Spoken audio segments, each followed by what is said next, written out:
Good morning, everyone. Or good afternoon or good evening, depending on where you are. Hello. Hello, everyone. So as I begin, I'm going to mute everyone.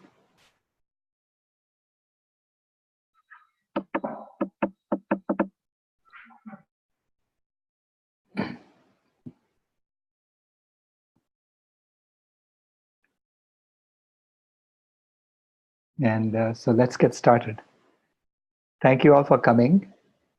I decided to do this webinar series as a way to gather my thoughts and also to spread the message as quickly as possible, because I think we are in a very grave situation. So this is why I titled the webinar series, How Not to Go Extinct, because we are very close to triggering a number of nonlinear phase transitions that we shouldn't be touching. So let me start. The first talk here is going to be on the climate healers hypothesis. It's an overview, and I think I have given similar talks before, so some of it may be familiar to some of you. So anyway, let's get started. So the series is going to be in 6 talks. The first talk is today, it's the climate healers hypothesis. In March, it's going to be about the political side. And you will notice that the theme of this is going to be about returning back to where we were. So it's a little bit of a coming home type of theme. So making America brave again. It's similar to what President Trump talks about, make America great again, but this is making America brave again. And make humanity belong again, belong in nature. And that's going to be in April. In May, it will be make Earth green again. How do we go back to bringing back the Eden? And then the spiritual talk is going to be about making God great again, because we seem to have lost some of that. And finally, I'll talk about Vegan World 2026 and my vision for how it's going to evolve over time. So core principles of both my work and climate healers and life in general is captured by that simple quote from Janine Benyus. She said, "Life creates conditions conducive to life." So life is a self-correcting process that optimizes life. Okay? So you start with that assumption and you say that's the foundation of what we are going to talk about today. And the second core guiding principle for us is that compassion for all life is infinitely sustainable. So there is always a way out through compassion. Okay, and the photograph I show here is the Sai Sanctuary in Kurg district of Karnataka. And this used to be a coffee plantation 20 years ago. And a couple from New Jersey came and bought this coffee plantation, and they tore down the fences and gave it back to the animals. And this is what it has become in 20 years. It's absolutely beautiful. Because every animal comes and does its thing, and it helps life flourish. So every animal has their part in the ecosystem. So they all have an ecological niche. So anything that even seems destructive at first glance turns out to be constructive on another level. For instance, the elephant, and I've seen these elephants do this. They go and break branches of trees and they eat all the leaves and they throw the branches away. And it looks pretty destructive to the forest. But wherever the elephant has broken off the branches, that's where the light streams down and nourishes the underbrush. So even though it seemed destructive at one level, it was for the benefit of life at another level. So every animal just lives and the forest flourishes. So we have to find a similar story for ourselves, because I was sitting in that forest and I was thinking, the only animal that doesn't belong in this is human beings. Because she told me that, the owner told me that the way the forest came back was she had to patrol the land and make sure that no human being comes inside, so the animals feel safe. Okay? So I realized that that was a wrong story, that there is another story in which we do belong exactly as we are. And that's what we should be telling. So that is the climate healers hypothesis in a nutshell.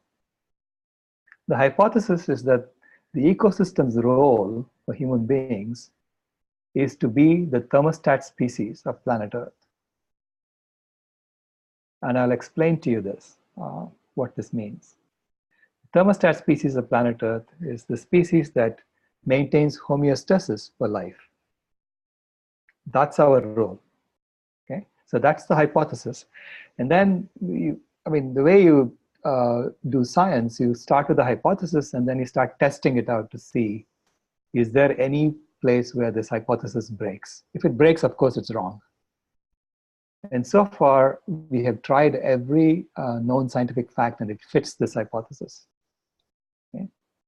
So let me begin with what is happening in the story that we get from the ice core data. So this is data that was gathered by drilling through the ice in the Antarctic and in Greenland, and then analyzing the ice layer by layer to see what was the temperature at any given point in time in the past, and what was the carbon dioxide level in the atmosphere at that point. And scientists have been doing this for now a couple of decades. And so here is data from about 700,000 years, for the past 700,000 years. And you can see that the Earth has gone through several ice ages, which is where the temperature is low at the bottom, and interglacial periods, which is where the temperature goes high. And you can see that the carbon dioxide levels go up and down with the temperature. Now, this difference in temperature from the low side to the high side is about 15 degrees Fahrenheit. So it's a lot. Okay, so this is the average temperature on Earth. It's gone up by so much. Now, on this, put down the human evolution along the same timeline. And you will see, hold on a second. Okay. So you'll see that 500,000 years ago, humans began to control fire for the first time. Okay, and then 50,000 years ago, which is right here, that's when human partnership with dogs began. So pretty much Homo sapiens in our current form, we have been around for maybe 200,000 years, so 150,000 to 200,000 years. So we've gone through one interglacial period and then we went back into an ice age. And now we are in this current interglacial period. And in this current interglacial period, we have been doing something strange. And you will see that we have, this carbon dioxide levels have gone up like crazy. Now they're at 410 parts per million. So we have done something to the ecosystem of the planet and to the climate of the planet. And if you look closely, and all this data is from William Ruddiman's book. He wrote a book called Plows, Plagues, and Petroleum: How Humans Took Control of the Climate. And what he showed there was, in the current interglacial period, which started about 12,000 years ago, the carbon dioxide level and the methane level were following a previous interglacial period almost identically until about 6,000 years ago. And 6,000 years ago, it deviates from the previous interglacial periods.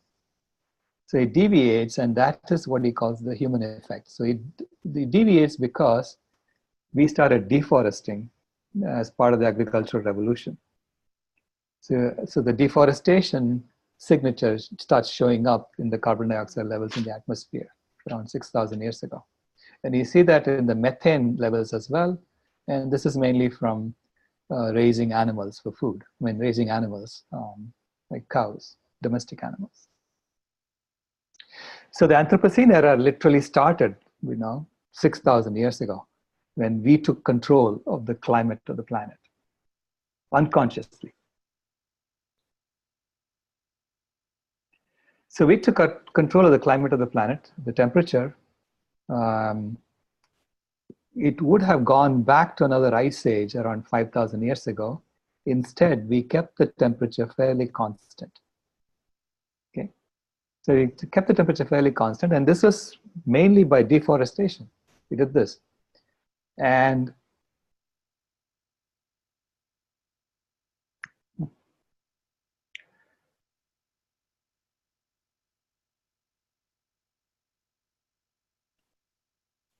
then about 200 years ago, we found fossil fuels and started digging them up from under the ground and started burning them.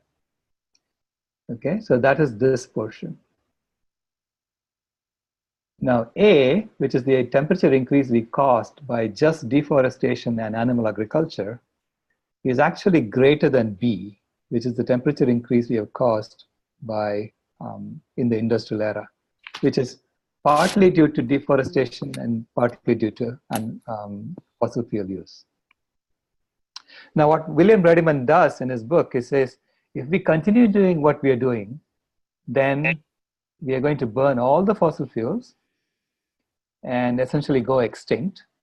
And once we go extinct, the temperature will come back to what it was and then follow the follow the original trend, which would be towards glaciation. Now, the alternative story is to say, no, this is exactly what nature wanted us to do. This is what life wanted us to do. So life wanted us to first raise the temperature, so keep the temperature at this steady state through deforestation, and then using fossil fuels to create all the tools and technologies we need in order to become the thermostat species of the planet consciously. So we do have a choice at this point. We don't have to keep going and burning every bit of fossil fuel into the ground and kill ourselves. Instead, we can heal ourselves. We can change what we're doing so that we become conscious thermostat species. So this is the future trend that we need to be working towards. Okay, so that we get back to the thermostat setting that life had put for us, and then maintain it for the rest of eternity. But the interesting thing is the way we did this, the Industrial Revolution and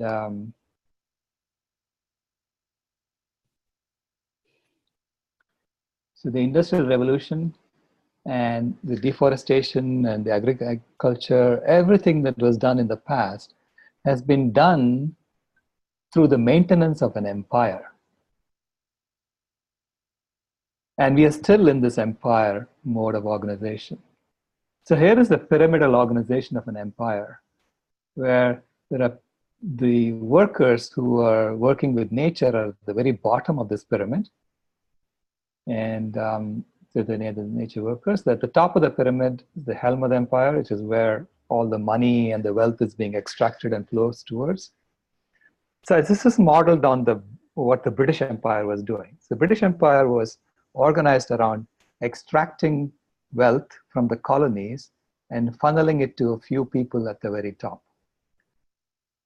And so the education system was built around that objective. So people students who came out of high school in the British Empire were trained to be bureaucratic administrators for the empire. Now, since the British Empire supposedly dismantled, the education system has still remained the same. Even in India, it's exactly the same. In fact, if I talked to a forest officer in India, and he said the forest service has remained the same, even though the empire has supposedly disappeared. So the forest service is still in the business of extracting forest resources and using it for business purposes. So in this pyramidal organization, there is suffering up and down the chain. So for instance, if you look at the woman who's growing the rice in India, for every pound of rice, she gets about 5 cents. So that's the rice that she's growing in the ground. So she gets 5 cents per pound. But that rice, by the time it gets to Costco and we buy it here, it's about $3 a pound, $2 to $3 a pound. Okay. So what happened to the other $2.95? It's distributed around here, and then the profit is being sent up to the Helm of the empire. Okay. So some of the money is in the transportation and whatnot, and only 5 cents goes to the producer, and the rest goes up to the Helm of the empire. And you can see that the empire is also built around divisions. So this illustration was done by Niharika, and so she showed it by creating little caterpillars of different colors. So it's divide and conquer. So we differentiate ourselves based on race, color, whatnot, and then we are made to fight each other. So that's how this remains stable. Okay? So they're suffering up and down the chain. And I'll tell you, the money that's trickling down here is also being collected to the top. It's also being funneled to the top. And that is done through the healthcare system, actually. So the way it works is, for instance, we did 3 documentaries to illustrate this. So in the human experiment, we showed that the chemical industry is not regulated at all, pretty much unregulated. So they're putting chemicals in there that haven't been tested on anything. So there are a lot of them we know are toxic. So overall, we pour about 250 billion tons of toxic chemicals into the environment every year. So those chemicals then work their way up the food chain, and they become more and more concentrated, especially in the animal foods we eat. So the animal foods become a delivery mechanism for bringing those toxins into our bodies. And then as we eat these animal foods, we get chronic diseases, cancer, heart disease, diabetes, you name it. So then the medical system is set up to basically treat the symptoms of these diseases, so that all the money that we have saved then gets spent in the healthcare system. So essentially every step of the way, there is money being made, and it's being funneled to the top to the Helm of the empire. And you can see that if you go to every major corporation, and you look through the stockholders, you will notice the same 4 financial holding companies are major stockholders in a lot of these companies. So, and it's Fidelity, Vanguard, BlackRock, and State Street. So that really is the Helm of the empire. So the whole thing is built around factory farming humans, using diseases, and creating tremendous suffering, not just for the animals, but for people. So this is how we have created all this technology, and this is how we have come to where we are, and this is how we have come to the realization that we are the thermostat species. So in that sense, this had a purpose. Okay, this entire thing had a purpose, but now it has outlived its usefulness, this way of organizing ourselves. So we are on the cusp of a great transition. So every great transition happens when we change how we communicate with each other, how we use energy, and what we eat. So 500,000 years ago, the discovery of fire. So communications, it was speech. For energy, it was the controlled use of fire. And for food, we started cooking our food. And in the agricultural revolution, writing was the communications change that happened. And it was harnessing animals for energy. And for food, it was growing our own food instead of relying on nature.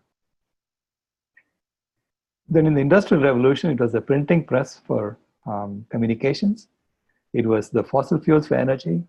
And it was factory farming animals for food. So finally, now we are on the cusp of this great transition where for communications, we are using the internet, and we are communicating across the globe, right? And for energy, it is clean energy, solar energy. And for food, it is going vegan. So this major transition is happening.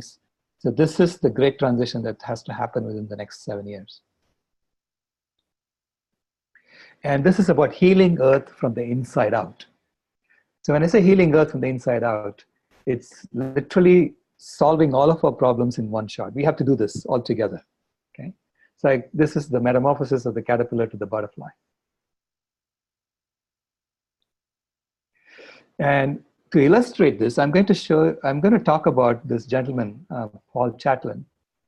So he showed how to heal from the inside out. So healing from the inside out means we heal all of us, all people have to be healed, all the animals have to be healed, the earth has to be healed. And so literally we are not patching things up. We are restoring the vitality of the earth that used to be there. Okay? So remarkable story of Paul Chatlin. Paul Chatlin, 5-6 years ago, was a very sick man. He had heart disease. Okay, so that was the one thing he had. So he had an enlarged heart. He had 100% blocked artery, 265% blocked arteries. He had excruciating chest pain. He couldn't even walk 10 steps without having to stop. And they diagnosed that his valves were leaky. He had branch block and heart murmur and a thickening of the right side of the heart. So he went to his cardiologist, who examined him, and basically he was given 3 options. Either take no action, you're going to die, or you can have a triple bypass surgery. But this cardiologist that he went to happened to be a student of Caldwell Esselstyn. So, 99 out of 100 people who in the same position as Paul Chatlin would never get the third option. But Paul got the third option. The third option was to go on a plant-based diet. And because he got the third option, he chose it. He said, okay, I'm going to go for that. See what happens. And he talked to Caldwell Esselstyn. And Caldwell Esselstyn told him, come and get trained. Take some cooking classes with us and get trained as to how you can eat like this and live a healthy life. So he went and took cooking classes. It cost him about $1,000. And he started getting better. So within 6 months, he could see a major change in his life, that he was able to walk long distances without having to stop for breath. And so he started healing. So then he went on a crusade to try and get Blue Cross and Blue Shield to reimburse him for his cooking classes. And they refused. He took it all the way to headquarters. And finally, headquarters said, look, we don't have a code for this. So we cannot reimburse you for this. If you want reimbursement, you have to get the legislature to change the laws. So he said to them, you're willing to pay $125,000 for a triple bypass heart surgery, but you're not willing to pay $1,000 for my cooking classes? Something's wrong with this system. So then he started a plant-based nutrition support group in Detroit, which has thousands of people now, and he's telling them this good news. You really can change your life by changing your diet.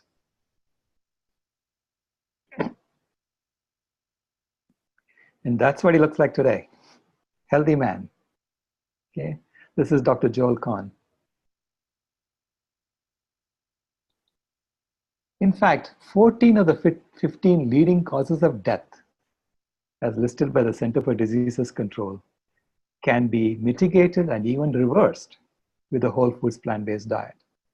So this is the theme of Dr. Michael Greger's book, How Not to Die. But invariably, doctors never tell you this.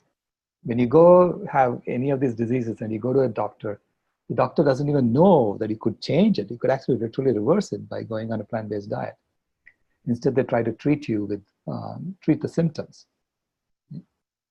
So 14 of the 15 leading causes of death can be mitigated and reversed with a whole foods plant-based diet.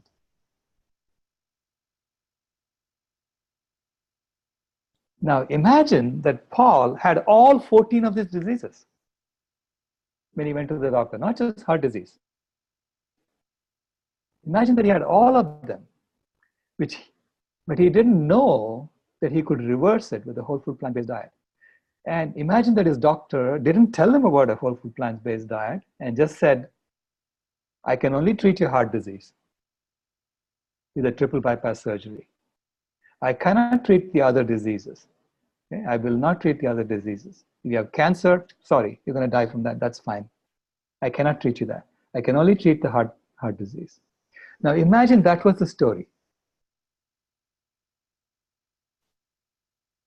What would Paul's condition have been? But that's exactly what we are doing to the environment. So then in the environment, there are multiple issues. There are like 16 different issues you can list that's wrong with what's going on. Okay? These are the leading causes of extinction. Climate change is just one of them. This is the heart disease. Okay?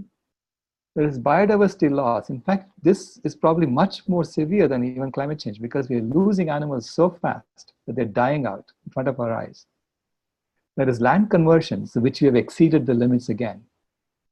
And Bolsonaro is now destroying the Amazon. There is nitrogen and phosphorus loading, which is causing dead zones in the ocean. There is chemical pollution, which hasn't even been quantified. I mean, we are pouring 250 billion tons of toxic chemicals into the environment. So they haven't even studied whether this is this sustainable? It looks to me like it isn't. But no one has really studied it in detail. There's air pollution happening. And there are all these social issues around water, energy, food, health, education, all of it. There are so many people who are in shortfall. So they're all demanding more. So each one of these is a cause of this extinction. So it's as if humanity has 16 different diseases. Okay? But the only option, we really have three options. Okay, one is do nothing, and that's going to lead us to near-term extinction, chaos and near-term extinction. Or you start doing what Al Gore and Bill McKibben and all those guys want, which is just to replace the energy infrastructure as it is. Just replace energy infrastructure with solar energy. That to me is the geoengineering and techno split. That's like the triple bypass heart surgery for just the heart disease, ignoring all the rest. A third is the great transition to a vegan world. So this is the cure. This is the plant-based diet that Paul took. So 16 of the 16 leading causes of environmental death can be mitigated and reversed if humanity adopts a compassionate vegan ethic. Not just a plant-based diet, but a compassionate vegan ethic. You have to go beyond the diet. And I'll show you why. So all of them can be reversed. Even climate change, one of the major causes of it is animal agriculture, but it's not the story that we are told officially. In fact, if you look at the IPCC figures, you will see this is the radiative forcing of carbon dioxide alone. It's about 1.66 watts per square meter. And then you have all these other greenhouse gases. There's methane, nitrous oxide, halocarbons, tropospheric ozone, black carbon and snow. All of these red things put together is as big as the CO2. And then all the blue are the aerosols that cool the atmosphere. So if you put all the blues together, that's roughly the same magnitude as the CO2, but in the negative direction. Now it turns out that the aerosols are created when we burn fossil fuels. So fossil fuel burning and aerosols are coupled. These other greenhouse gases are not coupled to the aerosols, which means if you really wanted to address climate change immediately, you have to address these other greenhouse gases first, because these two are coupled. They're really not doing much of the heating together. So in fact, if we stop fossil fuels, then the CO2 emissions will go down, but this will go down too, And when this goes down, it's going to start heating up our climate. The estimate is that if we stop fossil fuels burning today, the temperature on Earth will go up by another 1 degree Fahrenheit within a year. Okay?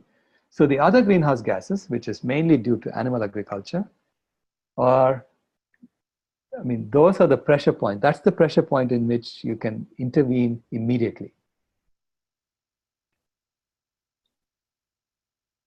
Secondly, if you look at the CO2 or the carbon emissions into the atmosphere, so the atmosphere used to have about 589 gigatons of carbon before the Industrial Revolution started. And since then, we have added about 240 plus or minus 10. So 240 gigatons of carbon to the atmosphere.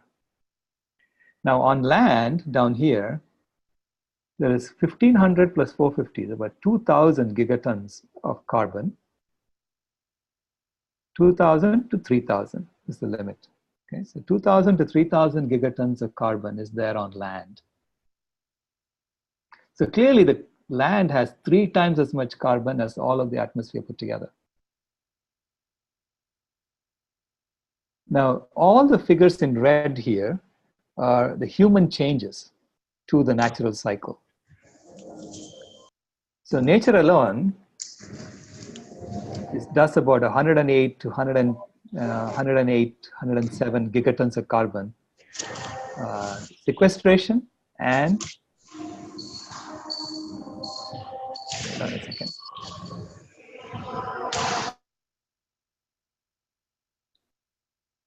So 118 gigatons of carbon is being pulled down and 118 is being emitted.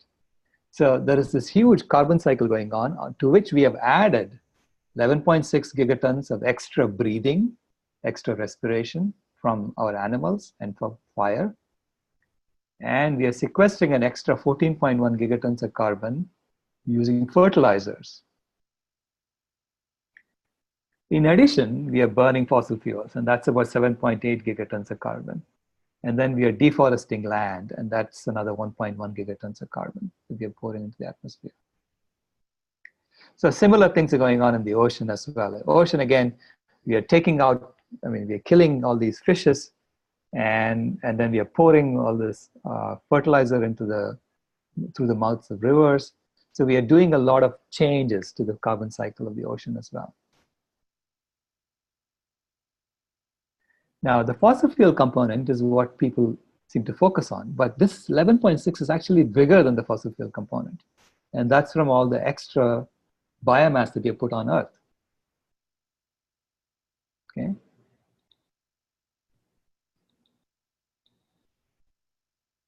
And if you look at the global land carbon stock, you know that the land carbon is 3 times as much as all of the atmosphere. So if we want to reduce the carbon in the atmosphere by say 10%, by say 30%, then you have to just increase the carbon on land by just 10%. And if you look at where is the carbon dense on land, it is exactly where the forests are. So surrounding the forest, the carbon is not very dense because forests are a store of carbon. So all we have to do is to make some of these as bright, as dense as the Amazon or the Congo. So bring back some of the forests, and we should be able to sequester that extra 30% in the atmosphere by just increasing the carbon on land by 10%. And to do that, all we have to do is to remove the animal agriculture hoofprint. Because where the carbon density is low is where the animals are sitting. This is where all our domestic animals are. So literally, there is this, it's obvious, any way you look at it, whether you look at it from our health perspective or you look at it from the environmental perspective, it says compassion is the only way out, is a way out, okay? So here is the IPCC's land use and biomass flow block diagram. And it shows in the animal production system, the amount of food we are extracting from land and feeding to our animals is here. It's about 7.27 gigatons. Okay. So 3.87 gigatons is from grazing land, and then 3.14 gigatons is from cropland, and another 0.26 from the waste. I don't even want to know what that is. So anyway, there's 7.27 gigatons is being fed to the animals, and they're producing 0.26 gigatons of animal foods for our consumption. So there is 0.26 gigatons of animal foods coming in here. And this is the industrial processing block. So 0.26 gigatons of animal foods come in here, and 1.52 gigatons of plant foods come into the industrial processing block. Okay? So there's 1.78 gigatons going into this, of which 0.5 gigatons is wasted out.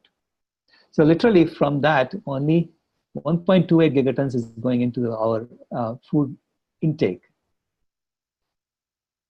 So at this point, the amount of animal foods we are eating is about 0.19 gigatons. So it's less than it's about 18% is what they were saying in Oxford, but according to the IPCC, it's even less than that. So we are eating 1.54 gigatons of food. Our animals are eating 7.27 gigatons of food.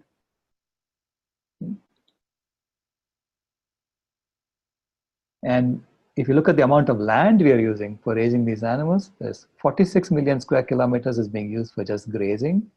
Another 13 million square kilometers is for cropland, of which most of it is going to feed animals, not to us directly.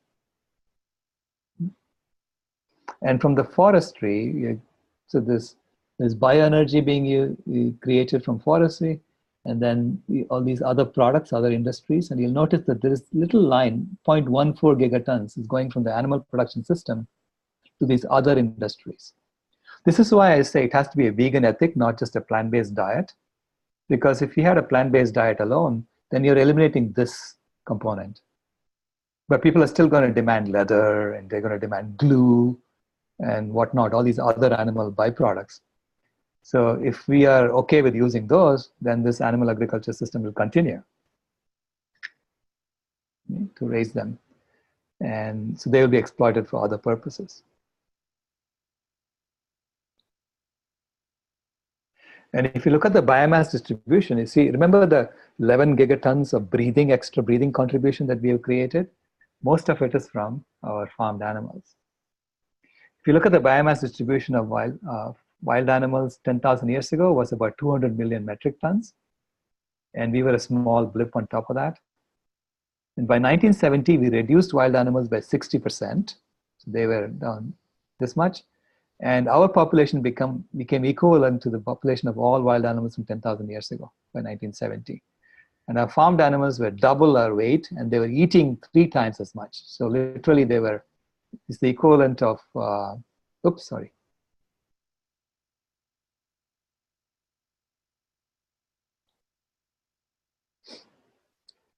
So it's the equivalent of having 3 times our population in farmed animals.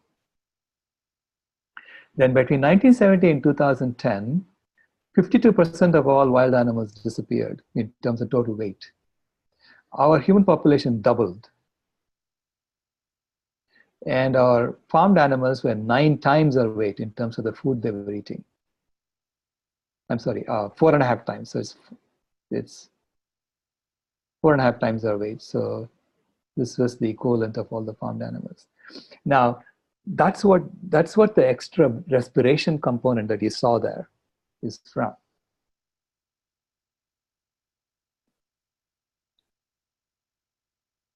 And if we continue doing this for the next 7 years, if we continue raising and increasing the farmed animal density, our population is going to increase, wild animals are going to go to 0, and we are literally going to start the extinction process, the near-term extinction process for us.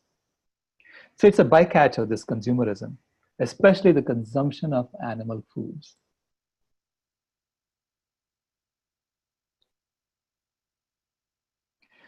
The alternative is to make this transition, so help everyone be like Paul Chatlin. right? Help everyone be like Paul Chatlin and change our lifestyle so we all go vegan. And so then we don't have to raise all these domestic animals. And so that frees up a lot of land, a lot of resources that can then be used to bring back the wild animals. And eventually, our population will also decrease, and the wild animals will be restored back to their original strength. And we will become the true thermostat species for the planet. And today, we know this. We know that if we just took this land that's currently being used for grazing animals and returned the original forests that were there on that land, and only 41% of that land used to be forest in 1800. So if we could magically bring back the forests that were there, that alone would sequester 265 gigatons of carbon. So we know that this can be done. Okay? Now you could argue that maybe those forests will not come back. Well, that's up to us. How hard are we willing to work to bring back the original forests? And we know that through permaculture, we can pretty much grow anything anywhere. And it can happen pretty fast too, because we know in India, from 2002 to 2006, the forests literally came back very quickly.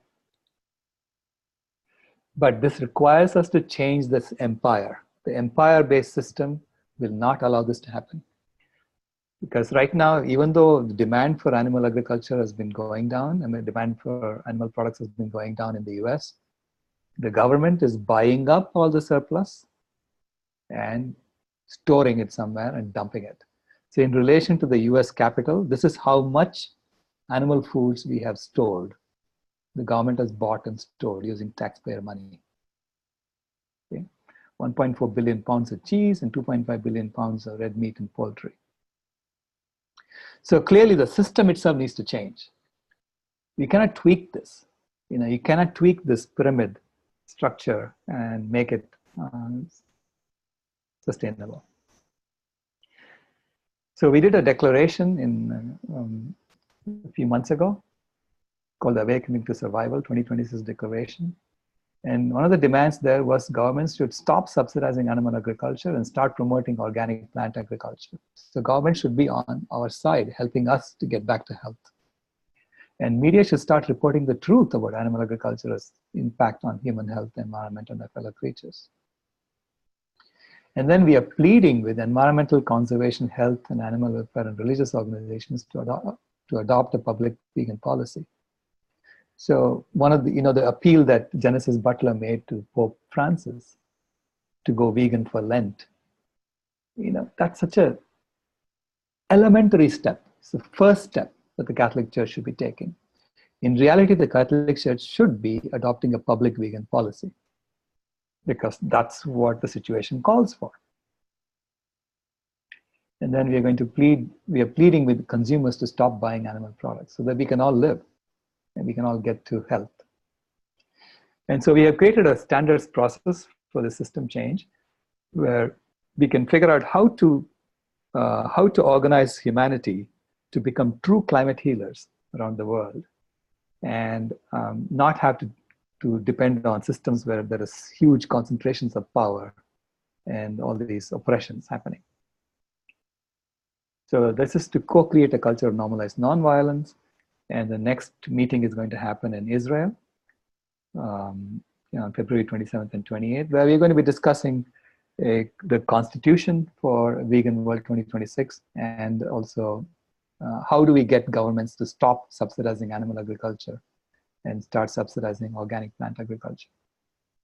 So those are the two main themes of this conference in Israel. Anyway, that's the overview. We'll go into details in the next seminars. And there's more information on our website, climatehealers.org. And you can check the facts with all the references for the facts. And both my books, Carbon Dharma and Carbon Yoga, are available for free on the website. And you can always email me if you have any questions as well. Anyway, I'll stop here and I'll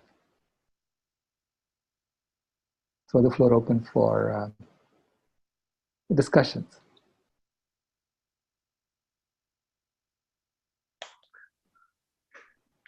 Very informative. Thank you. My pleasure.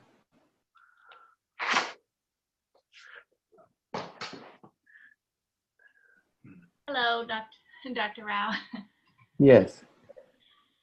I've had a question about the one of the charts that shows the respiration and the sequestration. It's that number of 11 gigatons, which puts respiration and fire together. Okay, yes. And I have hesitated to say that because I don't know how much of it is fire. Right.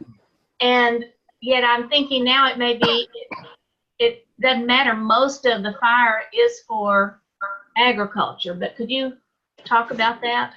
Yeah. We have estimates on that as well. See, the fire, most of the fire is actually for cooking. Okay. Cooking, wood fires for cooking. And that is, I think it's about 2 gigatons of wood is being burned.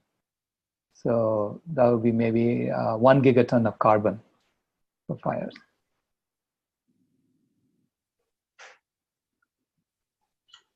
Okay. Okay, thank you. Sure.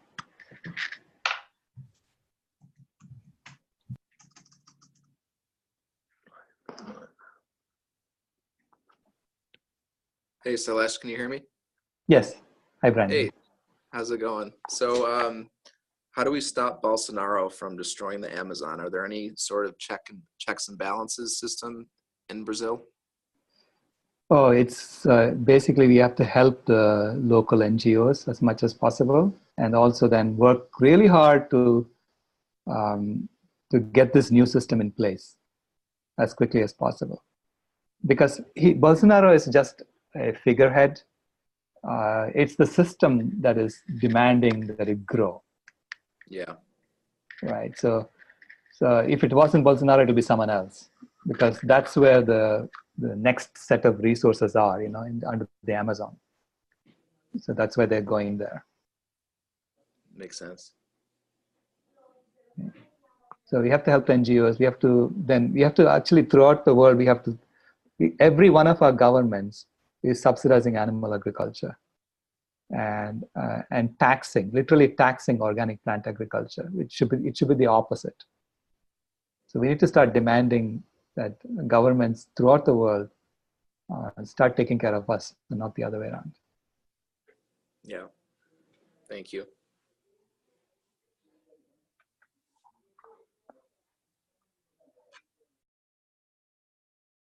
Okay. Hi, Dr. Rao. Thank you so much for your presentation. And I'm from Houston. Me and my wife both were on this webinar. And when you came here to present in a Jain temple, we were there also. Okay. You are doing a great work. I have one question for you. I think it was raised there in the temple also. That do you have any resource for people who are vegetarian to convert them into vegan? If we show them all this data, they say, okay, well, we are already not eating the meat, but I remember you saying dairy is bigger problem, even bigger than the meat. Right. And on the map you showed, I think there is a lot more concentration of animals in India and compared to many other continents. So, right. So you have any video book we can redirect these people who are vegetarian and like tell them, hey, you need to go vegan. Even if you don't eat meat, just dairy is equally or even more harmful for health and climate. Right. There are a number of resources on YouTube for that, talking about dairy and the impact of dairy.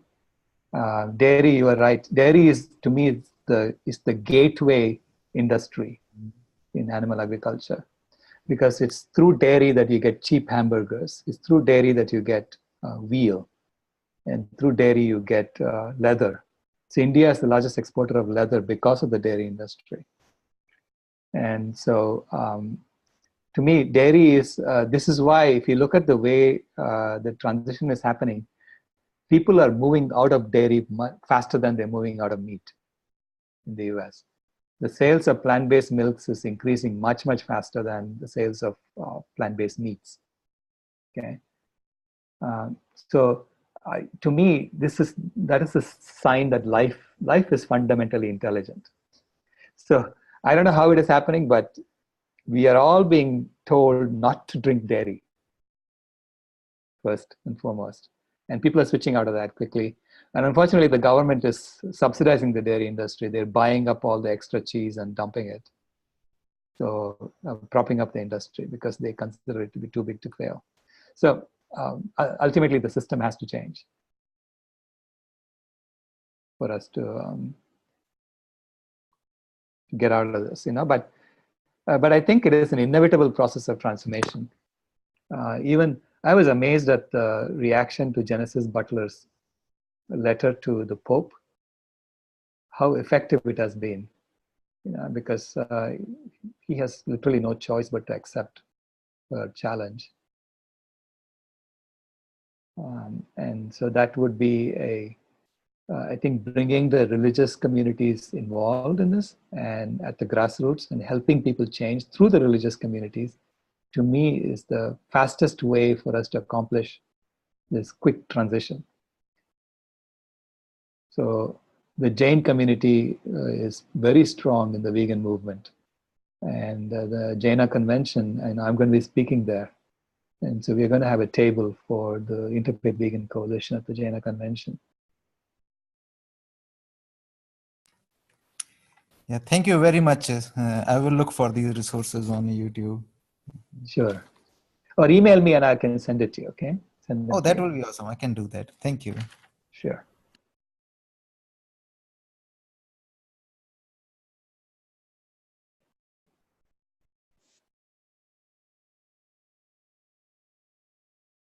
Any other questions?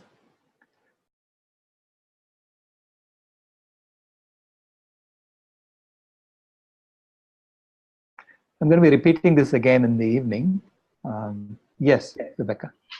So am I to understand that if I'm comparing fossil fuels to our animal agriculture, that I would use 8 gigatons instead of 11 because some of it is fire? Right. Okay. So some of it is fire, and also the some of the extra breathing, extra respiration is us, human beings as well. So you need to take that. That's what I wondered. Would you say that because animal livestock is more than twice humans, that our respiration is about the same? You said you didn't quite say it that way, because some people say, well, we breathe too, so we don't count the animals because we breathe, and that just negates everything. No, we have to count our breathing as well, because we are a biomass that is much bigger than what the planet was intending to have, right? So okay, we do have to count it. Yeah, we do have to count ours too. But if you look at I was looking at the metabolism of animals. Oh, okay. That's an easier way to identify where that's coming from. So the metabolism, if you look at the block diagram, look at how much food are they really burning.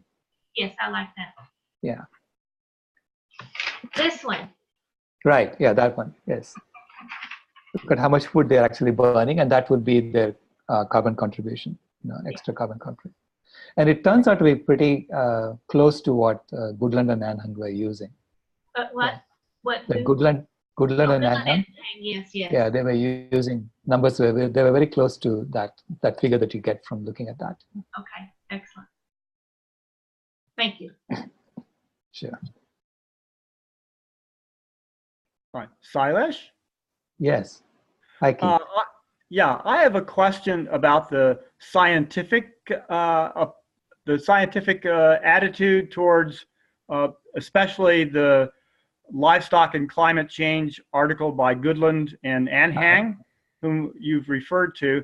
I'm wondering if there's do we have contacts in the scientific community that would sort of press this? Because Robert Goodland has died, and I'm wondering if who's going to pick up the flag here within the scientific community.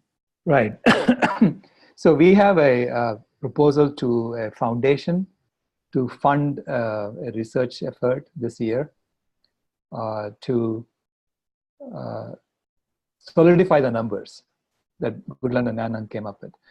Basically, what they did was to look at what the FAO had done in 2006 and point out all the problems and so supposedly correct those problems. Right? That's what they did. And so they used proxies for certain things, but mostly it was pretty accurate. Okay, and what we are trying to get Atul Jain in Illinois some money, so he can actually, instead of using proxies like the breathing contribution, he can actually use the satellite data to identify how much carbon got removed from land due to livestock, due to animal agriculture. So he has the historic data. He has to run analysis to figure out all that. So then you will have a much more accurate estimate of the animal agriculture's contribution that cannot be questioned. But that's only the carbon, right? The carbon contribution. There's also nitrous oxide. There are all kinds of other contributions, and they avoided carbon sequestration, which is the big component. And I think the avoided carbon sequestration, which is literally like the opportunity cost of animal agriculture, I think it was underestimated in Goodland and Anhang's work. Yes. Yeah, it's highly underestimated. So that we are going to come up with a more accurate estimate as well. Thank you. Sure. Yes, I am recording this, so hopefully it will be available for people to watch in the future. So thank you very much. Hi, I have a couple of questions, Sailesh. Sure. One is regarding the webinar being available in the future. Just due to the time slot, I wasn't able to be here for the whole time. So Right. the handouts that, or the handout, for instance, that Rebecca mentioned or showed, and the ones that you had on earlier, are they available on your website for me to download or print off? Or? The website still has my old slide deck. I'm going to be uploading this new one. Okay. But Okay. most of what I showed should be there already, but I'll upload this one. Okay. And I'm recording this and I'm going to just also put that up on the website. Wonderful.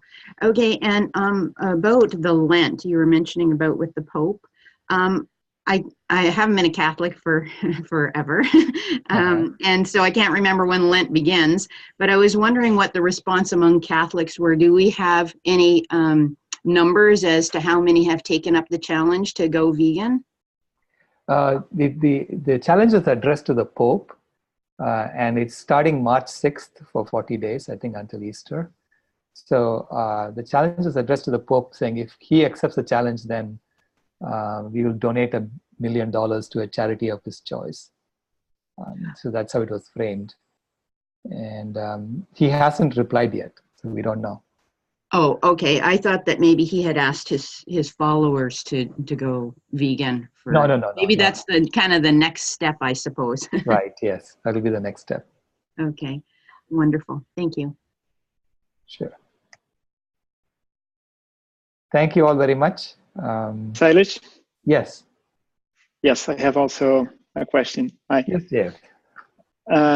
So I see kind of three channels for action. One, the institutional one, the one that you spoke about, like talking to governments, trying to change policies, going to relations, Right. and things like that.